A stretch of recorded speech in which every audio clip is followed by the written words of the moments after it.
선한목자교회 담임 목사님이신 유기성 목사님 설교를 듣다가 의외의 설문 결과를 알게 되었습니다.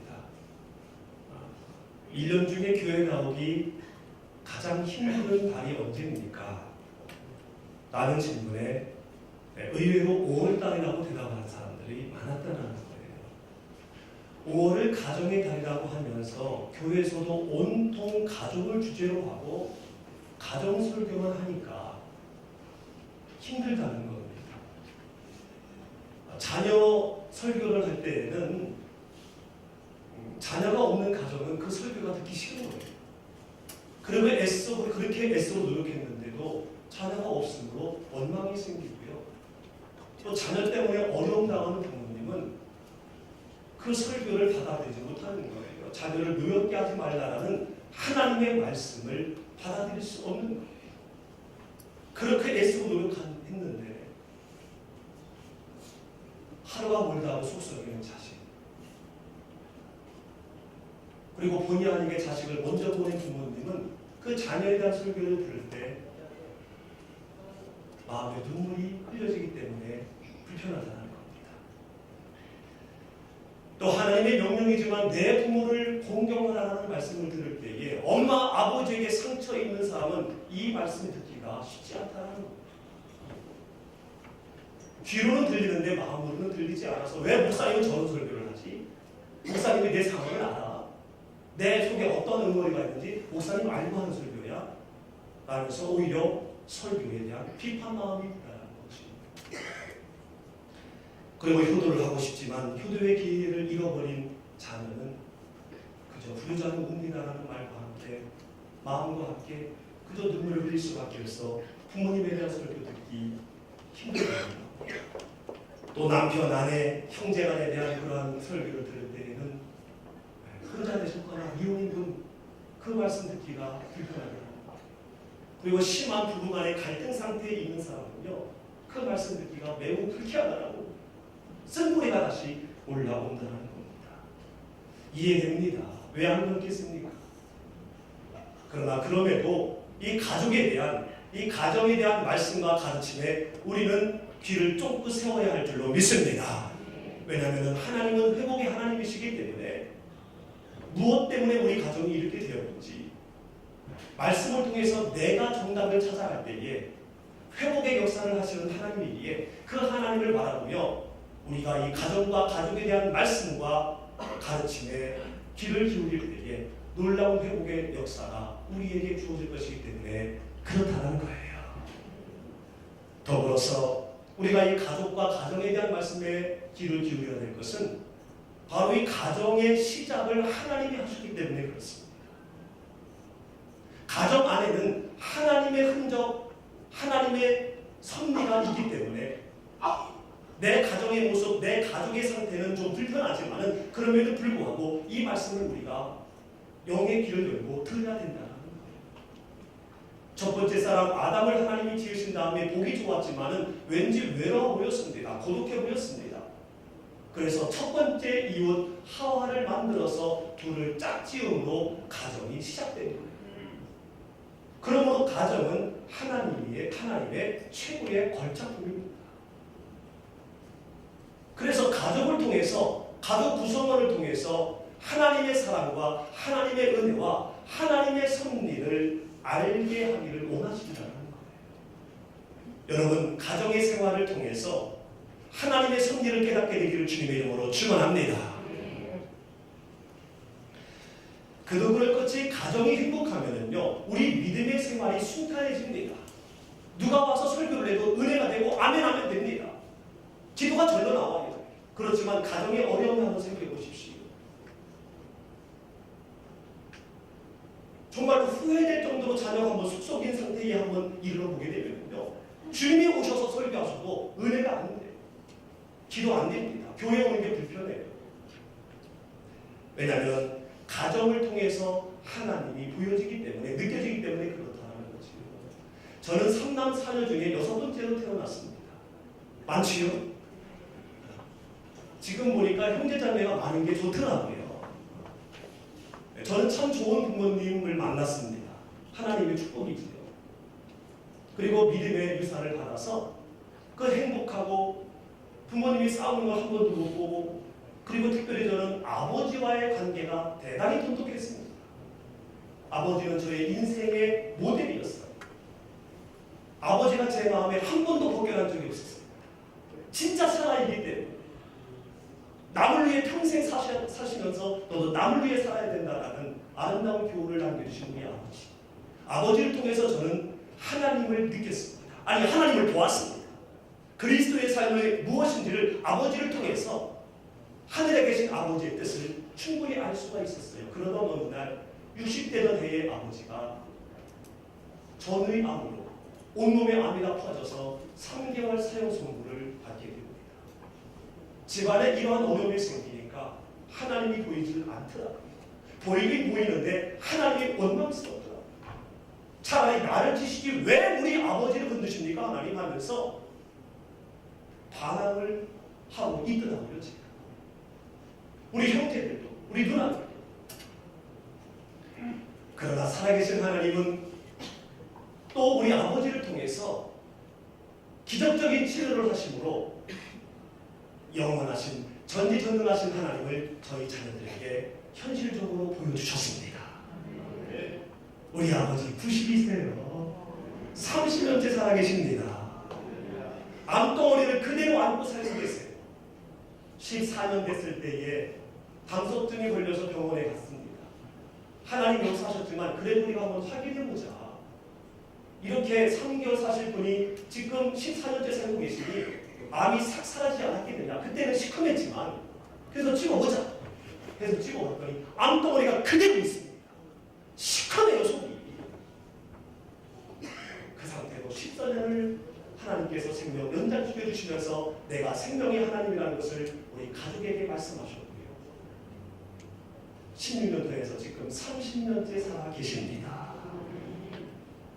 여러분, 가정을 통해서 하나님은 하나님이 어떤 분인가를 말씀하시기를 원하신다는 거예요. 그러므로 가정 안에서 기쁜 일이 있든 슬픈 일이 있든 원하는 일이든 원치 않는 일이든 간에 그 속에서 하나님을 찾고 하나님을 바라볼 때 가정을 통해서 구원을 이루어가는 역사를 만나게 될 줄로 믿습니다. 그리고 우리가 이 가정과 가족에 대한 말씀과 가르침에 귀를 기울여야 될 것은 가족의 구성원을 하나님과 우리와의 관계로도 설명되기 때문에 그렇다는 거예요. 부모와 자식과의 관계, 부부 간의 관계, 형제 자매 간의 관계를 바로 하나님과 우리와의 관계로도 설명이 가능하기 때문에 그렇다는 거예요. 갈라디아서 6장 4장 6절에서는 하나님과 우리와의 관계를 이렇게 말씀합니다. 같이 읽습니다. 시작. 너희가 아들이므로 하나님이 그 아들의 영을 우리 마음 가운데 보냈다. 아빠 아버지라 부르게 하셨느니라. 아멘. 그 아들의 영 성령을 우리에게 보내신 것은 예수 그리스도를 믿으면은 우리가 하나님의 아들이 되어지고 하나님을 아빠 아버지라 부를 수 있다는 것을 확신함으로 성령을 우리에게 보내셨다는 거예요. 하나님은 우리의 아빠 아버지가 되는 줄로 믿습니다. 그래서 우리가 찬양했잖아요. 아바 아버지, 아바 아버지. 여러분, 하나님을 아버지로 부른다는 거 이거 기적입니다. 내가 성령 받았느냐라는 것을 우리가 점검해 볼 때에 하나님 아버지가 쉽게 나오면은 성령 받은 겁니다. 성령 받지 아니하면은요 하나님을 아버지라고 부르기가 정말 힘들다는 거예요. 전도를 하다가 보면은 이런 경험을 할 수가 있는 겁니다. 제가 대전에 목회할 때에 만났던 한 성도님이 어느 날 우리 교회 오기 전에 전화가 왔습니다. 목사님, 제가 서울의 병원에 왔는데 로비에서 한 사람을 만났습니다. 딱 봐도 생명이 얼마 남지 않은 것 같습니다. 물어봤더니 가난 말기로 3개월 남았다고 얘기합니다. 근데 예수님을 안 믿는 것 같습니다. 목사님, 저는 대전 내려가야 되니까 목사님이 전도해 주십시오. 저는 영혼 구원에 미친 사람이기 때문에 하늘나라 상급 쌓을 수 있는 기회이기 때문에 그 기회를 놓칠 수가 없었지. 그래서 바로 병원으로 달려가서 교제를 하기 시작을 했습니다. 말동무를 해드리고 또 상황에 따라서는 대소변을 받아들이면서 한 2-3개월 교제를 했습니다. 근데 이분의 신분이 3개월 후에 알게 됐는데 신분을 스님이시더라고요. 스님. 그래서 저도 제 신분을 밝혔습니다. 사실 저는 목사입니다. 그 가족이 만난 거예요. 전에는 예수님 얘기 안 하고 대수를 받아들이고 친구해드리고 몸 닦아드리고 했지만은 이제는 제 안에 있는 예수님을 얘기해야 되죠. 애들 표현으로 뽀록 났으니까. 그래서 입으로뿐만이 아니라 제 모습으로, 제 마음으로, 제 눈으로 예수님을 믿으면 하나님의 자녀가 되고 하나님은 우리의 아버지가 되어서 우리는 영원히 천국에 살 수 있습니다라는 것을 계속 전했습니다. 예수님 얘기합니다. 하나님 따라합니다. 근데 하나님 아버지를 못 따라해요. 하나님까지는 하는데 아버지 할 때에 떱니다. 아버지를 못해요. 왜입니까? 아들의 영을 받지 아니하면은 하나님을 아버지라 고백할 수가 없는 거예요.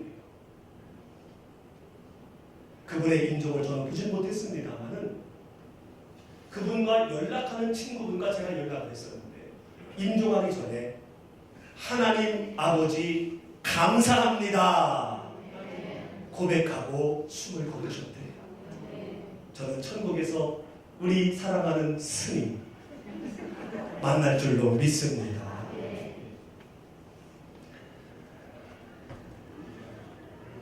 그리고 요한계시록 19장 9절에서는 주님과 우리와의 관계를 말씀합니다. 같이 읽습니다. 시작. 천사가 내게 말하기를 기록하라. 어린 양의 혼인잔치에 청함을 받은 자들은 복이 있도다 하고 또 내게 말하되 이것은 하나님의 참되신 말씀이라. 아멘. 여러분 결혼식장의 주인공이 누구입니까? 네, 신랑 신부입니다. 대통령이 와도 아무리 부자가 와도 아무리 미스코리아 아무리 잘생긴 배우가 와도 그 사람은 그 신랑 신부를 위한 하객에 불과해요. 신랑 신부가 주인공입니다. 그렇기 때문에 결혼식은 기쁜 거지요. 기대되는 거지요. 행복한 거지요. 근데 장차 하늘나라에서도 결혼식이 있대요. 근데 그 결혼식의 이름이 바로 뭐냐면 어린 양의 혼인잔치. 어린 양의 혼인잔치. 보니까 이미 신랑은 정해진 것 같아요. 신랑의 이름을 땄어요. 어린 양, 혼인잔치, 어린 양의 결혼. 어린 양이 누굽니까? 죄를 위해서 죽으신 예수님이 어린 양이에요. 신랑은 정해졌어요. 근데 신부가 온대요. 신부는 누굽니까? 청함을 받은 자. 청함을 받은 자. 따라합니다. 청함을 받은 자. 어떤 사람이 청함을 받은 자냐? 어린 양을 믿음으로 말미암아 하나님의 자녀가 된 자들이 바로 청함을 받은 자인 줄로 믿습니다. 여러분 예수님을 믿으십니까? 여러분의 죄를 위해서 어린 양이 죽으셨다는 사실을 믿으십니까? 그렇다면 여러분이 바로 예수님의 신부예요. 예수님은 나의 신랑이시고 예수님은 나의 신부라는 얘기입니다. 그러므로 부부 관계에 대한 설교를 들을 때에 단순한 육신의 부부 관계가 아닌 주님은 신랑이시고 나는 신부인데 신랑 대신 주님 앞에 내가 어떻게 했는가, 이런 영적인 길을 듣고 우리가 은혜를 받을 때에 영육 간의 은혜가 임하게 될 줄로 믿습니다. 뿐만 아니라 우리 성도님들 간의 관계에 대해서도 마가복음 3장 35절 말씀에서 이렇게 말씀합니다. 읽습니다. 시작. 누구든지 하나님의 뜻대로 행하는 자가 내 형제여 자매여 어머니. 아멘. 누구든지 하나님의 뜻대로 행하는 자는 형제가 되고 자매가 된다는 거예요. 참된 새로운 가족에 대한 말씀입니다. 그러면 형제와 자매가 되려면 하나님의 뜻대로 행해야 되는데 하나님의 뜻대로 행한다는 것은 어린 양을 믿고 그 말씀에 순종하는 삶을 사는 자가 하나님의 뜻대로 행하는 자인 줄로 믿습니다. 여러분 예수님을 믿으십니까? 하나님의 말씀에 순종하려고 애쓰고 계십니까? 그렇다면 여러분이 바로 서로 형제 자매라는 거예요. 양옆에 사람하고 인사합니다. 올라가겠습니다. 뭘 몰라냈냐면요, 우리가 가족이라는 것을 몰라냈다는 거예요. 가족이라는 것을. 여러분 혈육으로 형성된 가족은요, 형제는요, 결국은 다 헤어집니다. 죽음이라는 이름 앞에 다 헤어져요. 그러나 우리 믿음의 새 참된 가족 형제 자매는요, 영원히 헤어지지 않아요. 그러므로 우리 주님의 영광이 믿음의 식구가 진짜 형제 자매입니다. 진짜 어머니고요. 진짜 아버지예요. 할렐루야. 그러므로 형제간에 다툼이 있으면 아버지 마음 힘들잖아요. 하나님 아버지를 위해서 우리는 서로 사랑하고 서로 위해주고 먼저 손해보고 먼저 높여주고 할렐루야. 이것이 하나님의 뜻대로 행하는 형제 자매된 우리의 건강한 모습인 줄로 믿습니다. 그러므로 5월 한 달 동안 가정에 대해서 계속 말씀이 선포되어지고 또 오늘 오후부터 가정 세미나를 통해서 내가 정말 아버지로서 아빠라는 운전면허증 갖고 내가 지금 가정이라는 차를 끌고 가고 있는가? 아빠 면허증이 없기 때문에 무면허 운전을 하는 거예요. 아빠 면허 죽었고 그냥 무면허 운전을 하니까 술 먹고 와서 애들 때리고 아내도 딴짓하고 이 면허증이 없어서 그래요. 무면허라서 무면허. 엄마도 엄마 면허증 없이 가정을 운전하는 그룹도 있다. 이거를 우리가 5월달 동안 배우게 될 텐데, 알게 될 텐데 좀 불편하시더라도 청종하심으로 말미암아 가정의 천국을 이루시고 더불어서 하나님과의 관계 그리고 성도 간의 관계도 점검하는 은혜가 임하게 되기를 주님의 이름으로 축원합니다. 오늘은요 어버이 주일입니다. 따라합니다. 어버이 주일. 그래서 부모님께 혹시 돌아가셨다 할지라도 한번 인사드리기를 원합니다. 제가 선창할게요. 두 눈을 감으시고 인사하셔도 되고요. 편한 대로 하십시오. 저를 따라합니다. 아버지 어머니 감사합니다. 그리고요 죄송합니다. 더 잘하겠습니다. 여러분 부모님이 살아계시면요 여러분 잘하셔야 됩니다. 저는 5년 전에 엄마가 돌아가셨는데요. 저 같은 놈이 없더라고요. 저 같은 부르자가 없더라고요. 살아계실 때는 한다고 생각했는데 돌아가시고 난 후에 생각해보니까 정말 저 같은 부르자가 없더라고요. 살아계신 분이면요 살아계실 때 정말 잘하시고요 돌아가셨으면요 우리 천국에서 다시 만나게 될 텐데 그 엄마 아버지 앞에서 부끄러움이 없도록 내가 오늘부터 제대로 살겠습니다. 남을 위해 살겠습니다. 복음 전하며 살겠습니다. 이런 고백을 지금 하신 줄로 믿습니다. 어머니의 유래를 인터넷에서 찾아보니까요. 미국 버지니아주에 있는 웨스터뷰에서 시작을 했다고 합니다.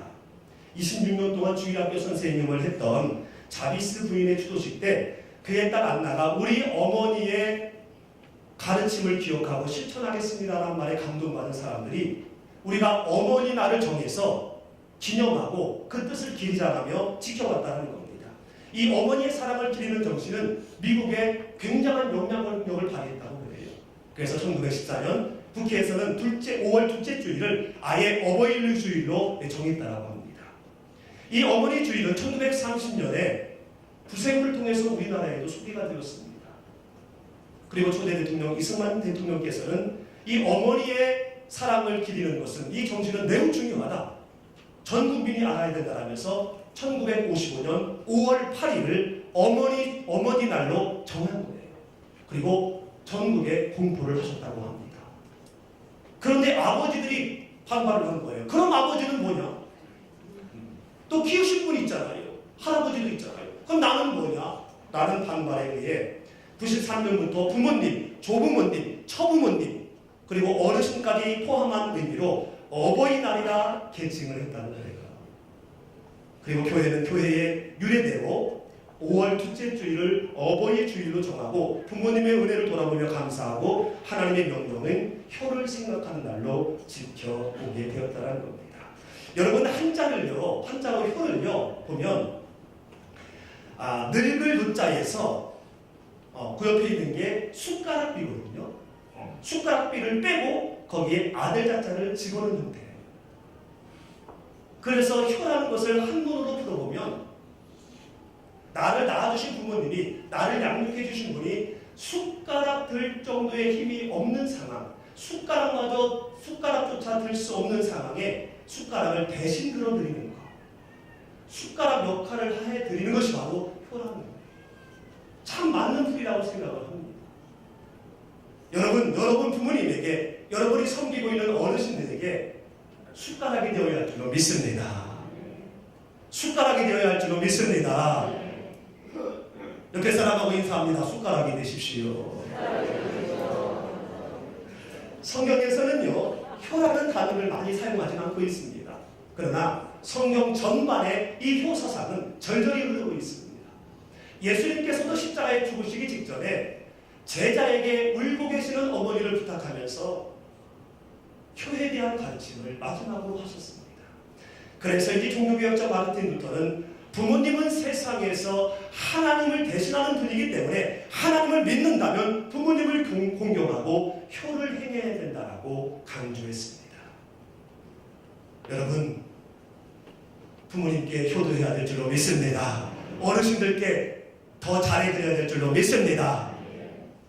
시대에 따라서 흙수저 갖고 태어나셨으면요, 우리가 부모님에게 금수저가 되면 돼요.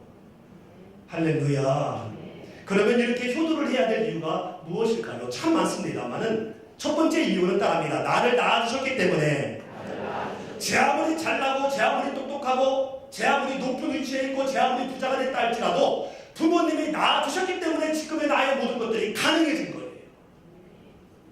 부모님이 나를 낳아주시지 않았다면요, 지금의 나의 것은 아무것도 없습니다. 혹시 스스로 태어나신 분 있습니까? 없어요. 아무도 없어요. 물론 시편 149편 13절 말씀해 보니까 하나님이 나를 지으시고 하나님이 나를 만드셨어요. 부모님이 나를 만드신 건 아닙니다. 나를 지으신 거 아니에요. 그러나 나를 만드실 수 있도록 엄마는 엄마의 몸을 내어드린 거예요. 아빠는 아빠의 인생을 내어드린 거예요. 그리고 엄마는 성경의 원리대로 각고의 상고 끝에 우리를 이 땅에 태어나게 하신 겁니다. 나를 위해 가장 위대하게 사용되신 분이 바로 부모님이라는 거예요. 그러므로 상황과 어떠한 이유에 관계없이 부모님은 무조건 효도를 받아야 될 대상인 줄로 믿습니다. 만약에 어떤 상황으로 부모님과 불편한 관계에 있습니까? 그래도 나에게 빛을 보게 해주신 분, 나를 존재하게 해주신 분이라는 사실을 기억을 하고 여러분 숟가락이 되시기를 주님의 이름으로 축원합니다. 만약에 부모님이 없으면요, 나는 그래 풀로 창조되었을지도 몰라요. 말도 못하는 짐승으로 창조되었을지도 몰라요. 1부 예배 때 웃자고 얘기했는데 안 웃더라고요. 그래서 2부 예배 때 다시 한번 얘기해 볼래요. 가끔 예배 시간에 천장에서 왔다 갔다 하는 고양이로 창조되었을지도 몰라요. 부모님 아니었으면. 실감 납니까? 실감 나요? 그러니 부모님이 나를 낳아주신 것이 얼마나 위대한 일이고 얼마나 큰 일입니다. 감사한 일입니다. 그러므로 부모님에게 무엇보다 말 조심해야 합니다. 부모님 마음에 눈물을 흘리게 하는 자녀의 말 3위를 뽑아봤는데요. 3위가 뭐냐면 다른 부모와 비교하는 거예요. 내 친구 아빠 차는 되게 좋아. 내 친구 아빠는 굉장히 돈 잘 벌대. 내 친구 아빠는 3개월에 한 번씩 걔 데리고 해외여행 다닌대. 그래서 어떡하라고? 그래서 어쩌라고? 내 친구 엄마는 정말로 키도 크고 예뻐. 그리고 얼마나 날씬한지 몰라. 어쩌라고? 지 놓고 지 키우다가 몸이 이렇게 된 건데 뭐 어떡하라는 거예요? 오늘 학생들 같이 예배 드리고 있는데 비교하지 마라니. 그리고 이유는 뭐냐면요, 해준 게 뭐 있어. 해준 게 뭐 있어. 아니 태어나서 스스로 밥 먹었습니까? 스스로 똥기저귀 빨았습니까? 스스로 추운데 더운데 가렸습니까? 다 부모님이 해주신 거예요. 다 해준 게 왜 없어? 오늘 우리가 영상을 통해서 봤지만요, 영상에서도 보잖아요. 우리가 세 가지 뭐 입혀드리겠습니다만 부모님은 짝사랑한 거예요. 평생 짝사랑. 돌아오지도 않는데 그냥 하는 게 사랑 짝사랑.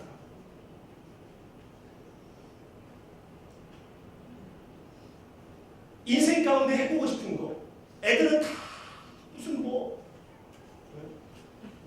걸그룹에 뭐 데뷔한다, 세계 일주를 한다, 먹고 싶은 거 시커 먹는다. 근데 부모님은 한결처럼 아버지는 가족이에요. 아들과 여행하고 싶다. 교회와는 좀 어울리지 않지만 아들하고 맥주 한잔 하고 싶다. 다 이게 부모의 마음이지. 그리고 더 우리의 마음을 두드리는 것은 생명이 1년밖에 안 남았다고 했을 때 꿈을 선택하겠습니까? 5억을 선택하겠습니까? 애들은 전부 다 꿈을 선택했잖아요. 꿈이라는 것은 좋은 거지만 속으로 내려다볼 때는요, 나를 향한 욕구잖아요. 내가 잘 되기 위한 나만의 이상이잖아요. 그게 꿈이잖아요. 그래서 애들은 전부 다 꿈을 선택하는데 모든 아버지들은 무엇을 선택했습니까? 5억을 선택했잖아요. 내가 중요한 게 아니라 내 자식이 중요한 거예요. 내가 5억을 선택해서 내 자식에게 윤택한 삶을 물려주겠다는 거지. 어렵지 않게 하겠다는 얘기죠. 이게 부모님입니다. 죽음을 앞에 두고도 자식에게 해주려고 하는 것이 부모님인데 해준 게 뭐 있냐고요. 그리고 1위는 뭐냐면 왜 나왔어요? 왜 나왔어요? 왜 나왔어요? 왜 나왔어라고 이렇게 질문에 얘기했을 때 제가 하나님이라면 이렇게 말하고 싶습니다. 이렇게 말할 것 같아요. 왜 나왔냐고? 그래. 그러면 낳기 전으로 돌려보내줄게. 돌아가거라. 뭡니까? 돌아가셨습니다라는 게 할 때 뭐예요?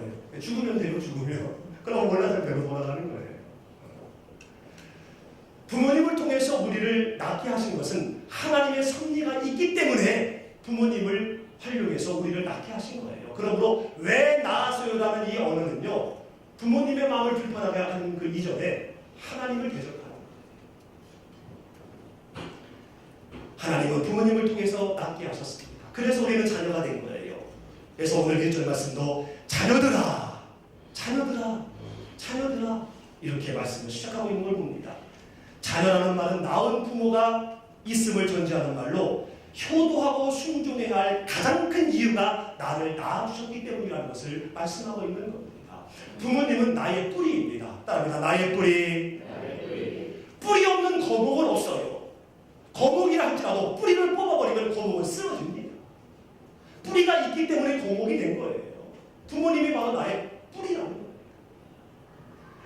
그래서 뿌리인 부모님에게 잠언서 23장 22절에서는 이렇게 명령하고 있습니다. 시작. 너 낳은 아비에게 청종하고 내 늙은 어미를 경히 여기지 말지니라. 아멘. 너를 낳은 부모님을 청종하고 경히 여기지 말지니라 라고 명령하고 계십니다. 무시하지 말라는 얘기예요. 오태종 에세이에서 부모님께 하지 말아야 될 말 9가지를 한번 찾아봤습니다. 부모님에게 혹은 처가 시가부모님에게 또 양육하신 분에게 혹시 내가 이런 언어를 사용한 적은 없었는가 한번 진단하는 차원으로 제가 소개해 보도록 하겠습니다. 역시 두 눈을 감고 들으셔도 돼요. 1번 알았어요. 알았으니까 잔소리 좀 그만하세요. 무슨 일 있으세요? 없으면 끊을게요. 바빠요. 나중에 할게요. 그리고 바쁠 때 전화 좀 하지 마세요. 말씀드려도 모르실 텐데 묻지 좀 마세요. 그것도 모르세요?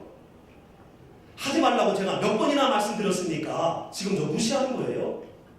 그거는요 이미 한물간 말씀이에요. 요즘엔 그런 거 안 통합니다. 그렇게 안 해요. 그거 구식입니다.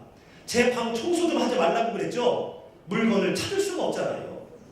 제가 알아서 먹을게요. 밥 먹으라고 좀 하지 마세요. 남은 음식 드시지 말라고 말씀드렸잖아요.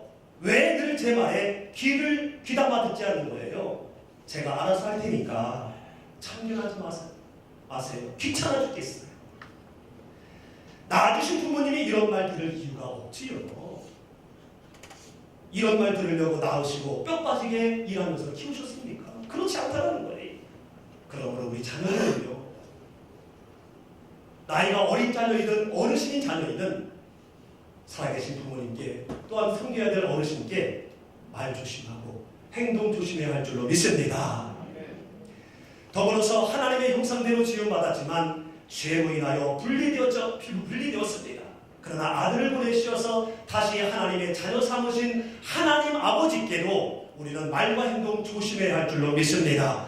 내 기분에 따라서 내 상황에 따라서 이랬다 저랬다 하고 힘들 때는 눈물 콧물 흘리다가 회복시켜 주시면 하나님을 귀찮아하면서 주어진 사명이 버겁다며 힘들다며 교회와 지도자를 불편하게 하는, 또한 불만하는 그런 영적 불효자가 되어서도 안 된다는 거예요. 우리는 육신의 불효자, 영적인 불효자가 되지 않도록 우리를 창조하시고 우리를 낳아주시는 육의 부모님 그리고 영의 아버지를 늘 기억하며 감사하는 삶을 살아야 할 줄 믿습니다. 두 번째로 부모님께 효도해야 될 이유는요, 하나님의 계명이기 때문에 그렇습니다. 따라합니다. 하나님의 계명이기 때문에. 계명은 하나님의 말씀입니다. 하나님의 명령이에요. 말씀과 명령을 지키지 아니하면요 멸망당해요. 죽어요. 노예 생활을 청산하고 가나안을 향해 가는 백성들의 마음은 갈대였습니다. 변덕이 죽을 듯 했어요. 그래서 하루가 멀다 하고 계속 죄를 짓습니다. 하나님은 공의로우신 분이시기 때문에 선한 자를 축복하시지만 악을 행하고 하나님의 명령을 지키지 않는 자를 진노하지 않을 수 없는 분이 바로 하나님이세요. 그래서 하나님 보시기에 약속한 가나안 땅에 가기 전에 다 죽을 것 같아요. 그래서 한 사람이라도 더 가나안 땅에 들어가도록 모세를 통해서 613가지의 말씀이 담긴 십계명을 주십니다. 그리고 그거를 두 개로 쪼개서 말씀을 주셨지요. 첫 부분이 1계명부터 4계명까지인데요. 너는 나 외에 다른 신을 두지 말아라. 내가 너의 아버지니까 나만 바라봐야 돼. 다른 아버지 두면 안 돼. 멀쩡한 아버지 두고 옆집 아저씨가 나에게 좀 유익한 듯 한다고 해서 그 사람을 아버지라고 부르며 아버지에게 해야 될 도리를 옆집 아저씨한테 하게 되면 아버지 마음이 어떻겠습니까? 이 같은 이치인 거지. 절대 다른 신, 다른 아버지 두면 안 돼. 그리고 우상 만들지 말고 이름을 망령되게 하지 말고 안식일을 거룩히 지켜야 돼. 이것은 하나님과 사람과의 관계에 대한 명령입니다. 그리고 두 번째 부분은 5계명부터 10계명까지인데요. 내 부모를 공경하라. 그리고 살인하지 말고 이웃의 것을 탐내지 말아라. 이것은 사람과 사람과의 관계에 대한 하나님의 명령입니다. 1계명부터 4계명의 첫 계명이 중요한 것처럼 5계명이지만 사람과 사람과의 관계에 대한 명령 중에 첫 계명인 내 부모를 공경하라. 내 부모를 공경하라라는 이 첫 계명을 지키라는 말씀입니다. 여러분, 이 첫 계명인 내 부모를 공경하지 아니하고 살인하지 아니하고 거짓 증거 아니하고 경건하게 살았다 할지라도 그것은 온전한 명령의 순종이 아니라는 겁니다. 역으로 5계명, 첫 계명인 부모님을 잘 공경하면요 살인 안 하게 되고요 거짓 증거 안 하게 돼요. 사회에 많은 범죄자들 한번 보십시오. 그 범죄의 시작이 어디에서부터 시작됐습니까? 가정에서 시작된 것이 공통점이에요. 그러므로 첫 계명인 첫 단추인 내 부모를 공경하라. 온전히 순종해야 될 줄로 믿습니다. 그래서 2절의 말씀에 보니까 어머니를 공경하라. 이것이 약속 있는 제 계명이다 라고 말씀하고 있는 거예요. 그러므로 자식의 도리를 제대로 하지 아니하고 숟가락 역할을 제대로 하지 않는 것은 부모님께 효도하지 않는 불효자의 모습 이전에 하나님의 말씀을 거역하는 거예요. 하나님께 대적하는 거고요. 하나님을 업신여긴 것이 된다는 겁니다. 하지만 힘들어도 있는 처지와 형편에서 숟가락의 역할을 하려고 최선을 다하는 자는 부모님뿐만 아니라 하나님을 기쁘시게 하는 자이기 때문에 끝까지 부모님을 기쁘게 해드리고 하나님의 말씀에 순종하도록 약속된 축복을 주시겠다라고 말씀하고 있는 겁니다. 무슨 약속된 축복입니까? 3절 보니까 잘되고 땅에서 장수하는 축복을 주시겠다라고 말씀하고 있어요. 이 말씀을 출애굽기 20장 12절에서는 더 구체적으로 말씀하고 있습니다. 시작. 내 부모를 공경하라. 그리하면 너희 하나님 나 여호와가 내게 준 땅에서 내 생명이 길리라. 아멘. 나 여호와가 내게 준 땅에서, 여러분 우리 인생 가운데 삶 가운데 있는 모든 것들은 내가 읽은 것 같지만은 결국은 하나님이 주신 건 줄로 믿습니다. 내가 너희에게 준 땅에서 내 생명이 길리라. 제 아무리 부자라 할지라도, 제 아무리 똑똑하다 할지라도, 제 아무리 잘났다 할지라도 죽으면 끝입니다. 죽으면은 그 사람에게 존재하는 것은 아무것도 없어요. 살아있을 때 지나가는 개미도 나에게 의미가 있는 거지요. 그러므로 생명이 길게 하겠다는 말씀은 우리가 살아있는 동안에 인생 가운데 건강의 축복과 더불어서 삶에 필요한 모든 것들을 복의 복을 더하시겠다는 약속의 축복인 줄로 믿습니다. 뿐만 아니라 신명기 5장 16절에서는요, 누릴 수 있도록 축복하시겠다는 거예요. 건강이 있고 물질이 있고 안전한 가정이 있음에도 불구하고 누리지 못하는 사람이 태반입니다. 누린다는 것은 행복한 거지요. 천국의 그런 삶을 사는 거지요. 근데 부모님을 공경함으로 말미암아 하나님의 약속된 축복이 임하게 되어지면요, 병상에 있어도 천국의 삶을 살아요. 행복해해요. 어려움이 있고 물질에 궁핍함이 있어도 행복하고요, 당당해요. 이게 바로 하나님이 주시는 복의 복인 줄로 믿습니다. 사랑하는 성도 여러분, 이 약속된 축복을 받기를 원합니까? 이 확실한 축복을 받기를 원합니까? 이 땅에서 잘 되고 장수하고 누리기를 원하십니까? 그렇다면요, 부모님을 기쁘게 해드리시기를 주님의 이름으로 축원합니다. 잠언서 15장 20절 말씀해 보니까 지혜로운 아들은 아들을 즐겁게 한대요. 즐겁게 한다는 것은 보람을 느끼게 하는 거예요. 보람을 느끼게 하는 거. 뭘 해드리지 않아도 마음에 행복함을 갖게 하는 겁니다. 자주 찾아뵙지 못해도 행복함을 갖게 하는 거예요. 마음의 효입니다. 그리고 두 번째로는 끝까지 사랑하며 돌봐드려야 되는 거예요. 우리 신 목사님 영상으로 말씀하셨지만은 부모님 돌봐야 된다고 말씀하셨잖아요. 끝까지 돌봐드려야 돼요. 요셉은요, 부모님에게, 특히 아버지에게 상처가 있을 법한 사람입니다.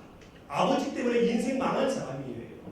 왜 괜히 편애를 해서, 왜 채석옷을 입혀서 형들에게 미움을 받게 합니까? 그리고 형들만 있는 곳에 왜 보냅니까? 집에 같이 있을 때도 죽이려고 막 이렇게 후시탕탕 노리고 있었는데 형들만 있는 곳에 나를 보내면 내가 어떻게 될까 뻔히 알면서도 아버지가 보냈거든요. 그래서 아버지 말씀 순종했다가 참고로 인신매매 당했어요. 종살이했고요, 감옥에 들어갔고요. 국무총리 대신이 되게 했습니다만 그 이전의 이의 인생은 아버지를 원망하는 그런 연속의 인생이었을 거라고 생각이 됩니다. 결국 아버지와 형제들이 있는 그곳에 흉년이 들어서 이 요셉에게 동냥하러 왔을 때에 옳거니 알겠다 하면서 보복하고 마음을 휘럽하는 그러한 말을 한 것이 아니라 오늘 45장 11절에 내가 거기서 아버지를 동냥하리라. 아버지와 아버지의 가족과 그리고 아버지에 속한 모든 사람에게 부족함이 없도록 하겠노라. 여러분이 요셉의 효가 저와 여러분의 효가 되어야 할 줄로 믿습니다. 부모님에게 모시는 분에게 선함이 있다 할지라도 여러분에게 물질을 주셨고 위치를 주셨으면 그분을 섬기라고 주신 줄로 믿고 여러분의 이전의 마음을 접고 그분과 더불어서 그 주변까지 부족함이 없도록 삶의 동양을 해야 할 줄로 믿습니다. 그리고 마지막으로는 부모님의 은혜에 보답을 해야 합니다. 디모데전서 5장 4절 말씀 시작. 만일 어떤 과부에게 자녀나 손자들이 있거든 그들로 먼저 자기 집에서 효를 행하여 부모에게 보답하기를 배우게 하라. 이것이 하나님 앞에 받으실 만한 것이니라. 아멘. 여기서 말하는 과부는 참과부가 아닙니다. 후손으로부터 섬김을 받을 수 있는 사람을 말하는 걸로 너희를 섬길 수 있는 사람이 있으면은 그들에게 가장 중요한 효를 먼저 행하게 해라. 근데 이 효 행함의 제목이 뭐냐면 보답하는 거예요. 보답하는 것을 배우게 하라고 말씀하고 있는 겁니다. 보답한다는 것은요, 최고의 것으로 돌려드리는 거예요. 여러분, 여러분의 부모님과 여러분을 양육해 주신 분에게 최고의 것으로 돌려드림으로 보답해야 할 줄로 믿습니다. 그리고 무엇보다 영적으로 최고의 것을 보답해야 됩니다. 이것이 하나님 앞에 받으실 만한 것이다. 하나님이 기뻐하시고 하나님이 원하시는 보답은 바로 뭐냐? 영적인 보답이에요. 영적인 보답. 따르다 영적인 보답. 여러분의 부모님이 예수님을 믿고 계시면, 교회를 잘 다니고 계시면 여러분의 모습을 통해서 여러분의 부모님이 가정에서 하나님을 느낄 수 있도록 해야 된다는 거예요. 혹시 부모님이 교회 생활과 가정 생활이 좀 다릅니다. 근데 자녀인 여러분의 모습을 통해서 가정에서도 여러분의 부모님이 하나님을 의식하고 제대로 된 하나님의 자녀의 삶을 살게 하는 것이 바로 뭐냐면 보답해드립니다. 한 안수 집사님이 성령 충만한데 술을 못 끊으셨어요. 그래서 간간히 술을 잡수신 거예요. 근데 예의 바른 아들이 다른 때는 너무 잘하는데 아버지가 술만 듣고 잡수시고 오시면 예의가 없어지면서 방으로 들어가 버렸대요. 하루는 너무 화가 나가지고 들어가는 아들을 쫓아가서 문을 확 열었더니 기도하고 있더래요. 그 기도 내용을 가만히 들어보니 하나님 아버지, 우리 아버지를 하나님께서 안수 집사님으로 세워주셨는데 여전히 술을 못 끊고 있습니다. 저것 때문에 하나님 앞에 진노받을까 겁납니다. 교회에서도 안수 집사님이시니 집에서도 안수 집사님 되게 해주세요. 그 안수 집사님이 술을 끊었을까요? 안 끊었을까요? 끊었을까요? 안 끊었을까요? 단방에 끊었지. 그것뿐만 아니라 복권 사는 습관까지, 말을 함부하는 습관까지 다 고쳤어요. 목사보다 더 경건한 생활을 살더라. 이게 바로 보답입니다. 우리를 통해서 우리의 어르신들이 하나님을 발견할 수 있도록, 하나님을 느낄 수 있도록 보답해드려야 될 줄로 믿습니다. 그리고 아직 하나님을 알지 못하는 부모님이 계시다면, 어르신이 계시다면 무슨 수를 써서라도 예수님 증거해야 될 줄로 믿습니다. 지옥 가면 절대로 안 돼요, 여러분. 입에서 침이 튀잖아요. 절대로 지옥 가면 안 돼요. 이건 최고의 두려움입니다. 부모님 지옥 가면 복음 전하지 않는 말씀의 결론을 내주려고 합니다. 나를 낳아주시고 그리고 나를 위해 꿈까지 적으시면서 나를 양육해 주시는 그 부모님 마음이 늘 평안하고 기쁘실 수 있도록 우리는 최선을 다해야 할 줄 믿습니다. 가지는 못해도 뭘 해드리지는 못해도 다음 하련으로 우리가 마음으로 정말 늘 즐거워하실 수 있도록, 기뻐하실 수 있도록 1년에 한 번 봐도 그냥 내 아들, 내 딸 살아있다는 것 자체로 부모님이 보람이 있으실 수 있도록 마음의 힘을 다해야 할 줄 믿습니다. 그리고 여력을 다해서 불편한 곳은 없으신가? 요셉의 모습으로 최선을 다해 공연하고요. 내가 하나님의 자녀로 내 부모님이 하나님 앞에 바로 서게 하고, 또한 아직 하나님을 모른다면 온 정성을 다하여 내 부모님도, 내가 섬기는 사랑하는 어르신도 하나님의 나라의 시민이 될 수 있도록 최고의 보답을 해드려야 할 줄로 믿습니다. 하나님의 명령을 순종하는 것이므로 이 땅에서 잘되고 장수하며 누리는 축복이 임하게 될 줄로 믿습니다.